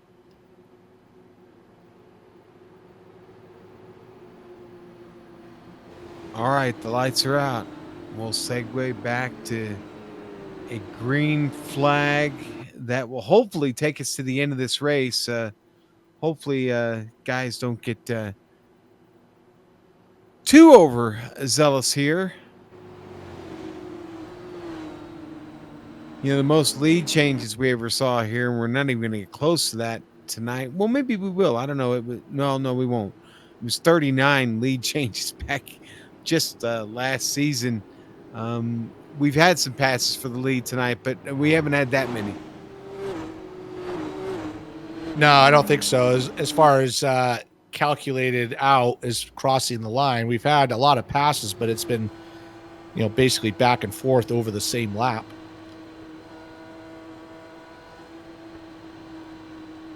All right, here we go. Ford Mustang pace car takes that left turn down into the pit lane. Big Joe Hassard on the hammer. Here he goes, folks. Big Joe Hassard has the lead of this race here with 13 laps to go. That's how long he has to hold off Jason Galvin, George Gonzalo, and boy, it may not have been that long as they almost came together. It'll be Galvin that gets to the second spot, and George. That's Jason. Here comes Dan Guerin up on him here. Yeah, Jason Galvin kind of muscled his way onto the inside of George Gonzalo. It's go time as they all come down the front kink here, and George is right on the back of Big Joe. But here comes Dan Guerin picking up that 3-car draft, and we're going to go side by side, too deep into turn one. Oh, boy, George looking to make it 3 wide. He muscles his way in past Galvin. Yeah, look at that. Oh, watch out. Swerves up in front of Jason Galvin. Now Jason Galvin's going to take that bottom spot. The problem is the lower line is the way you want to be, but if that guy's holding that spot, you got to go out wide, and that leaves the door open for the guy behind you. That's kind of what just happened. George Gonzalo had to check up, and Dan Guerin did a good job for missing him, but that's going to move Dan into second spot. Talk about door open. Dan just stepped right through it. And now Dan goes to the top side to fight Big Joe for the lead. Yeah, Big Joe. All Big Joe has to do right now is do not leave that white line. No matter what you do, you make them earn it. Now, the problem is the way they are right now, that outside lane could go across the finish line first just by pure momentum. So it's kind of a no-win situation for Joe a little bit. He's got the position, but he can't control that momentum on the outside. Right, and just on that lap across the line, Guerin had that momentum. Wasn't ahead of him at the line, but I can see exactly what you're saying. Certainly that run off the top of 4 to the start-finish line, a good place to get that momentum. In fact, Guerin right there with him. About a half a car. And Zaldo and Larkamp almost got together as they went into turn 1 right there. Everybody's just got to hold their line and just kind of be predictable. Otherwise, we're going to have a big pileup working on 8 to go.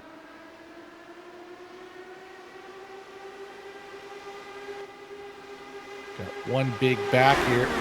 Ryan Yazek hasn't been able to do anything about what he's doing. He must have some damage because he has not been able to stay with the pack. So he must have more than what we saw. Yeah, no! 4 wide into turn 3 does not Weaver. work. We got Justin Weaver rim riding the wall. No yellow flag.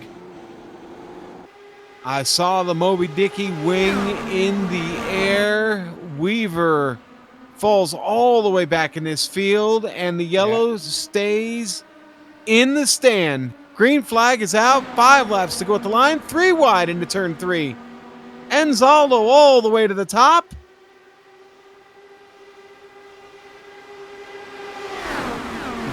Is that who's right behind Anzaldo there? Is that David Martinez?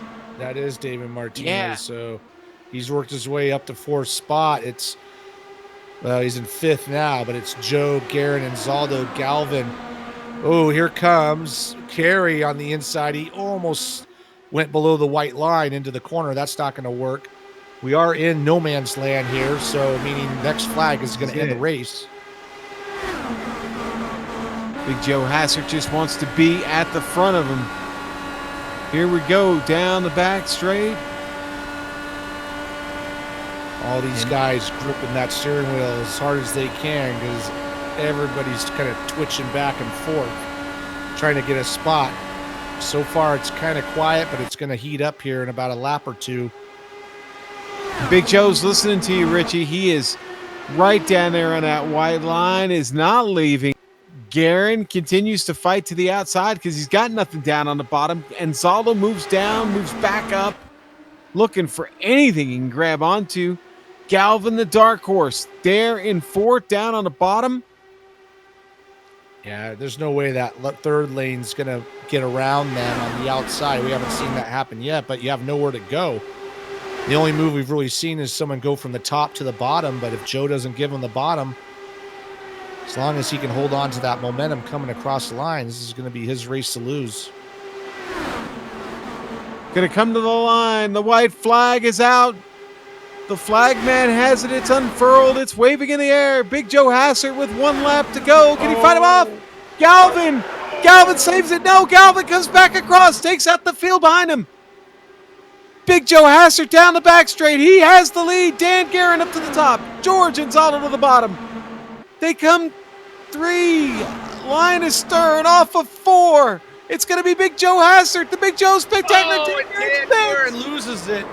George Loses it on that Anzaldo. transition. Oh no, George Anzaldo's going to finish 2nd. Tony Showen's going to wind up finishing 3rd in this race. All right, Richie, let's look at the replay here with Galvin and let's watch this. This is what I was talking about. You can see the transition as Galvin, with Galvin and Anzaldo. Anzaldo looks like he kind of comes down on Galvin a little bit and causes that wreck. And here they come. It's going to happen in turn 1. But if you watch it, it looked like George kind of came down trying to take that spot, and Galvin was coming up. And I thought Galvin was going to save it, but came back in front of the pack. Yeah, here we come with George here. Yeah, and what happens to Dan? Oh, there's a transition. Got him. Yeah. It's just like what I said, that transition is tricky. And he spins out. Actually, they all spin out, but it just happened to be that George Anzaldo spun out less. Wow. Well, so you can I talk about that apron. You can use that apron, but if you get caught in between, that's exactly what happens to Dan Guerin. He kind of gets caught straddling it. And the straddling it results in a big mess across the start-finish line. I don't know that any of us expected that's how it would end. But I'll tell you what, we're going to take a quick break. We'll be right back here on the iRacing Esports Network with the results, the final tale of the tape, and a few drivers to talk to as we get ready to wrap things up here this evening. We'll be right back.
The Sim Pit is an entertainment channel dedicated to the world of simulated motorsports. The Sim Pit is a leader in providing the sim racing community with news, reviews, interviews, DIY pieces, and instructional videos to make sim racing a better experience for all. Check us out at thesimpit.com or go to YouTube and just search for The Sim Pit.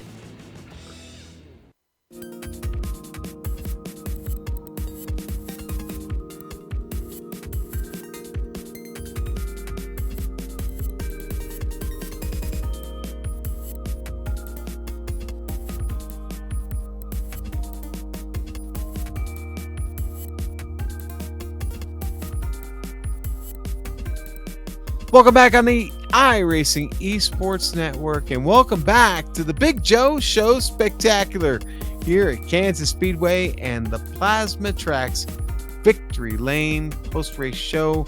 You know, if you're struggling to find something for the person who has everything, do I have a website for you? Well, yeah, I do. Plasma-tracks.com not only produces original racetrack wall art, motorsports trophies, home decor, and motorsport fabrications are also available. You know, words really don't do justice to the uniqueness of their wares.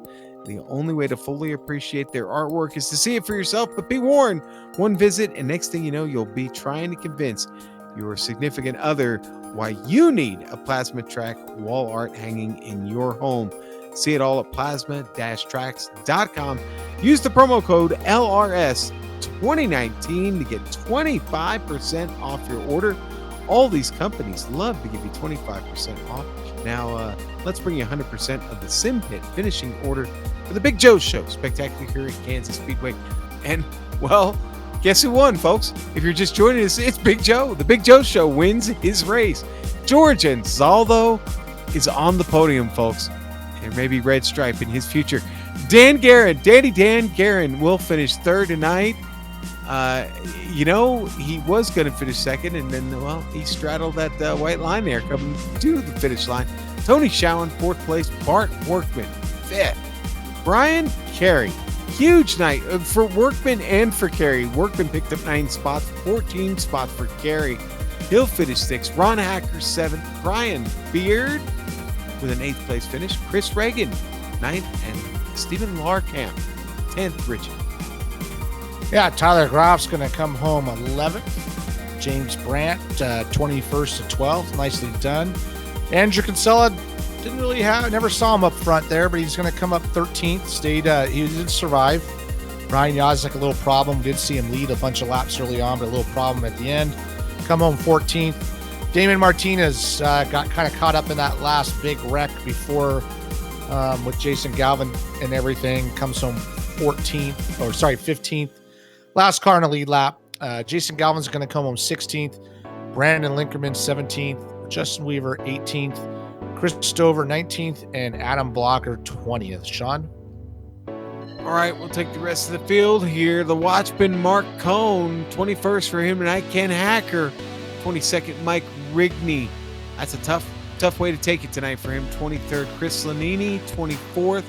Connor Harrington, we did get a chance to talk to him. He finished 25th. And, well, Sage Karam, unfortunately, an inauspicious night for the IndyCar driver.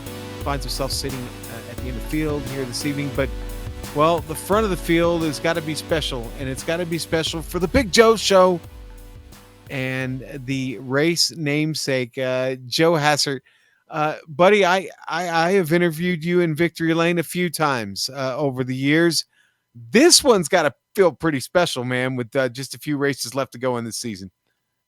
It does, man. It's almost like I like this track or something. Yeah, maybe a little bit.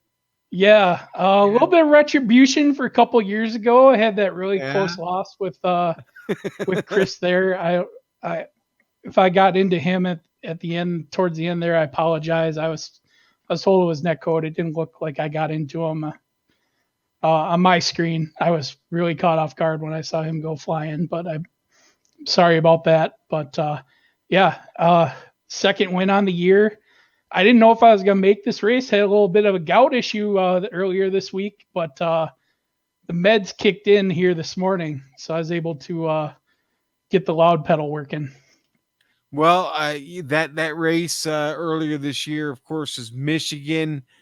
This track not too dissimilar from Michigan, although it is a mile and a half and it fits the mold of a lot of other great mile and a half tracks.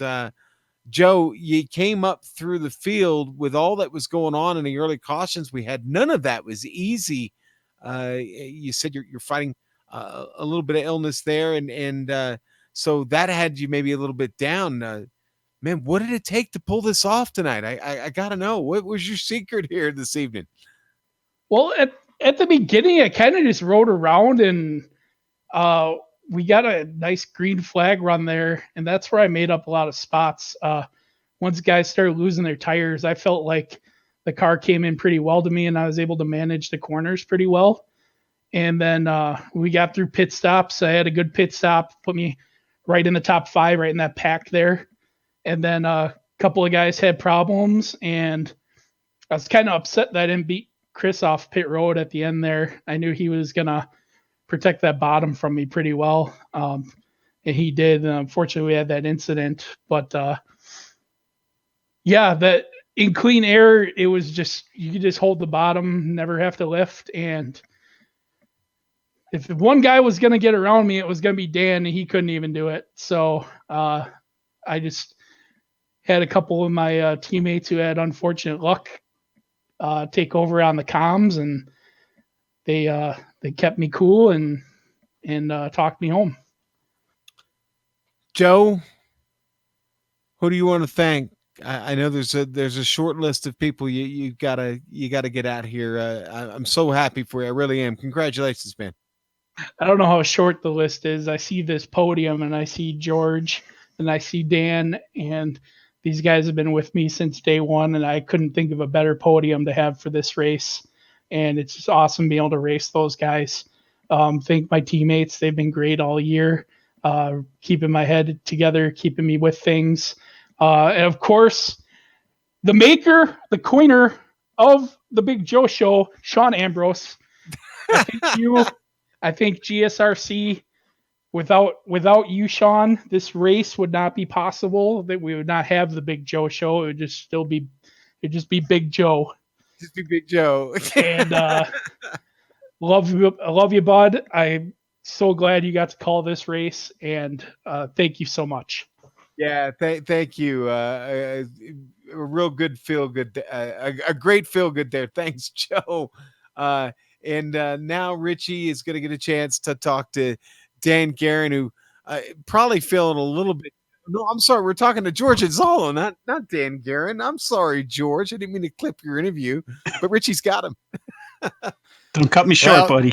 Yeah.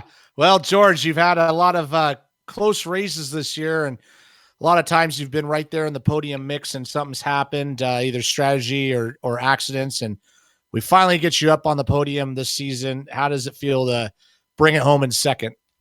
Oh man, this feels great. On that second to last restart, I was in 7th place and just, went for it. The high side was working all night. I picked my moments when I would try to dip down to the bottom and gain a little bit of ground.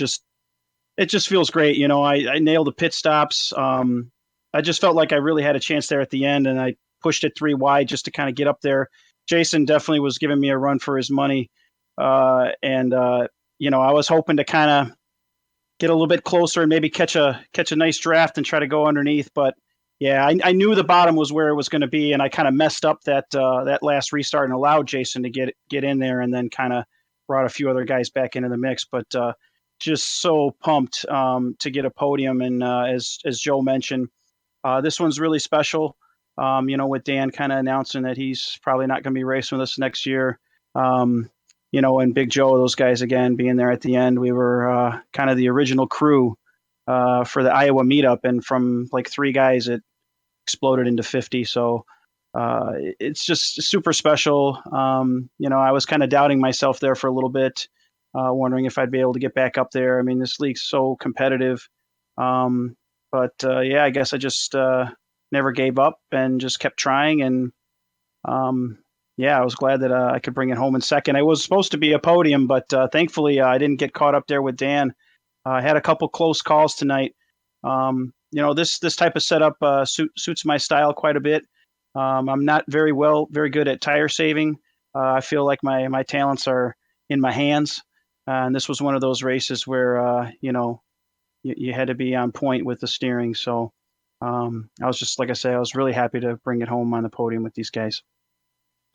Well, it's getting pretty wild there at the end. Everybody was jockeying for position. Obviously, Big Joe was not giving up the bottom, but as we were coming to the line, it looks like it was pretty much going to be Dan in second. He's going to come up next and talk about it, I assume.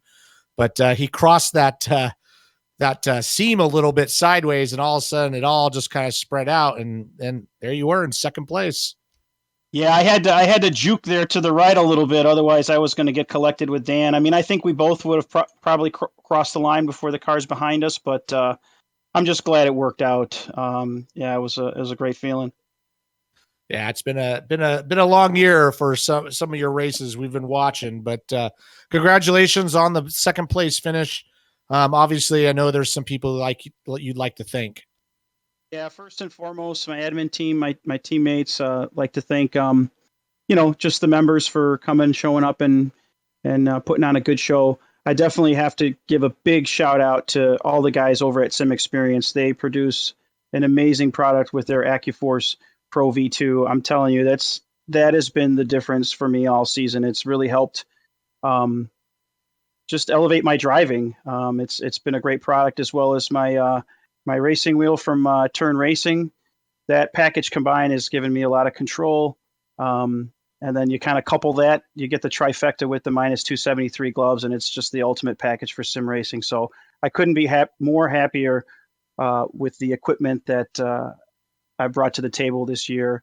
Again, the rest of our sponsors, Sam Maxwell Customs, Butt Kicker, Midwest Simulations, and the whole slew of sponsors for 2019. Obviously we thank them all for their support, and thanks again to the fans and everyone else who's tuning in to watch. So, and especially to you guys as well. You guys do a fantastic job up there in the booth. We couldn't thank you guys enough. Appreciate you guys. Well, thank you for that. And it definitely was exciting for anybody who was watching. And we look forward to hopefully talking to you again soon there. Thanks, Richie. All right, there's a second place finisher, Sean. Okay, now we're going to bring Dan Guerin in, and we're going to talk to him. And, well, Dan, you could have had second. You wound up with third. You just had to straddle that white line there at the end, didn't you? Messed it all up. I did, and listening to George's interview there, saying he wasn't going to try to hit me or anything. He had to go around me. George, buddy, I wish you would have hit me, because you would have launched me into second place. Would have launched you into second place, yeah. No, that was a great finish here. I was a little hesitant about this race, but I love Kansas as it is, and I love the setup. The setup is really good. You could still pass the high side, but you had to really, really work hard for it. I ended up passing, I think, Brian at the end of one of the fuel stints there, but look at this podium. Freaking congrats to Big Joe there, man. Just he's pretty much a brother to me. I mean, love the guy to death, and George, love him to death too. And excellent run for him. Both of guys, good job. Yeah, three of really the guys that have really been pillars of the Lionheart IndyCar Series find themselves on the podium together this evening, and Dan, basically, how much is George going to have to pay you to stay in the league and keep racing? So, I mean, that's really what everybody wants to know. What's it going to take? How much money are we going to have to throw out there to keep Dan Guerin in the Lionheart IndyCar field full-time next season? It would probably take quite a bit, honestly. Cassie's not going for it, is she? Yeah. No. No. Well, I mean, it doesn't matter to her. She supports me in everything I do. She loves the guys. She's met them all. That's come to the Iowa race. But I debated this year to join it anyways, because I was feeling a little burnout and like, well, okay, well, get that first win of the season out of the way at Homestead. I'm like, oh, the season ain't looking too bad. Picked up a few more, and halfway through, I'm like, yeah, I'm just not feeling it now. And I just quite haven't felt it for the rest of the season. And having good runs like this is one thing, but I just don't feel motivated enough right now to want to continue. So I still come, I still turn my laps, I still practice because I still want to win. But it would take a lot of money and a lot of everything for me to come back next season. Because once you're burned out, you're burned out. That's why Jakku went admin, because he got burned out as well. So Right. And I understand it, but yeah, a lot of money. Any rumors of Jakku possibly coming back, or no? Well, I've heard rumors that maybe, but it's hard to say with old Jakku Okay, there. I right. mean, love the guy to death, and we kind of all know like little secrets about other people, not like secrets, but like who may be coming in, who may be leaving, and just things like that. Jake come back was rumored, so if he does come back, who knows? He's a champion. Yeah, multiple time champion. Hey, listen, maybe some investigative reporting might be in order. Thank you, Amjad, for suggesting that. And we'll do some kind of an expose in the off season or something on it. So, a Lionheart IndyCar exclusive. So, listen, Dan, congratulations, man. I know you have a list of people you'd like to thank. Go for it. Oh yeah, definitely. Thank you guys. Thank the league, the admin, everybody, my whole team. Love the guys to death. And did you see them guys tonight? Look at that. They were top 6 cars. Well, minus Connie wasn't on the team, but all my boys were at the top front there again. And also got to thank my sponsors here: Lock Precision, Midwest Simulations. Make sure you get them spotlights. Things are awesome. Tyler Graff with graphics, and Sim Racers for mental health. All right, Dan. Thanks, buddy. It really, I'm glad I got the opportunity to call these last few races of the season here and have some fun with you guys. Great podium this evening. I'm happy for you. I'm proud of you too. I appreciate it, Sean, and definitely love having you back here for the last few races, especially since I've announced my retirement. Get to have my buddy Sean here announcing me on the way out the door. So love you. All right. Take care, Dan. And well, Richie, a lot of fun with you in the booth this evening. We got a really good race this evening. I thought it was a lot of fun. Yeah, it was a good race there, and definitely an exciting finish. All right. Well, it's time to thank everybody. I want to thank a few friends of mine that were watching this evening. My father was watching at one point. He wants to race, but that probably wouldn't be a good idea. I also want to thank my old buddy Scred, and no explanation needed. He knows who he is, and you don't need to know who he is, so that's okay. Also want to thank First Medical Equipment. They, of course, have been the source for medical supplies and equipment in the Burlington, Iowa area for years because of their superior commitment to provide the absolute best in product quality and customer service. Sim Experience, the team behind the AccuForce Pro V2 direct drive steering systems, by providing unparalleled realism and the most advanced tuning features on the market. The AccuForce provides a significant advantage to any sim racer. It can also make for an effective tool for real-world drivers. For more information on the entire Sim Experience ecosystem, including their GS5 seats, Stage Series motion systems, and Sim5 software, visit simexperience.com and use the promo code SimXLion to get 5% off your Sim5 software. Butt Kicker Products add instant immersion to any game. Unlike a subwoofer that moves air, Butt Kicker products move actual mass, producing a haptic immersion that's powerful and accurate. Butt Kicker products add that missing driver-to-car connection, bringing more realism and immersion to your sessions. See all of the family of products at thebuttkicker.com. Use the promo code LION25. Guess what you're going to get over there if you use that promo code? 25% off your order.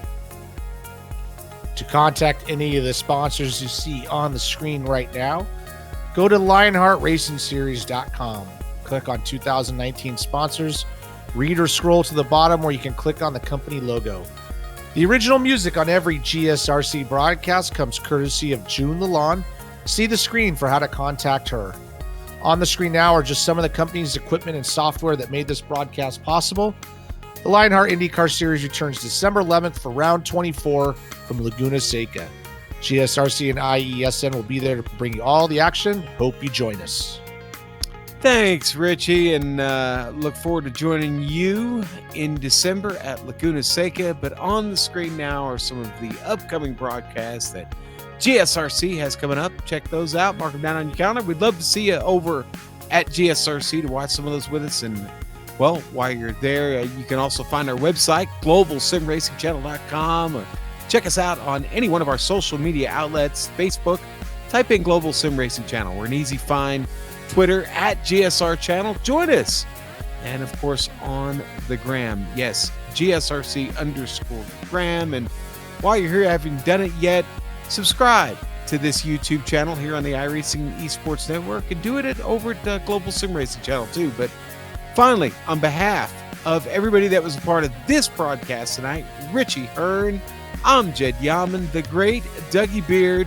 I'd like to thank you all for watching. Yes, watching the Big Joe Show.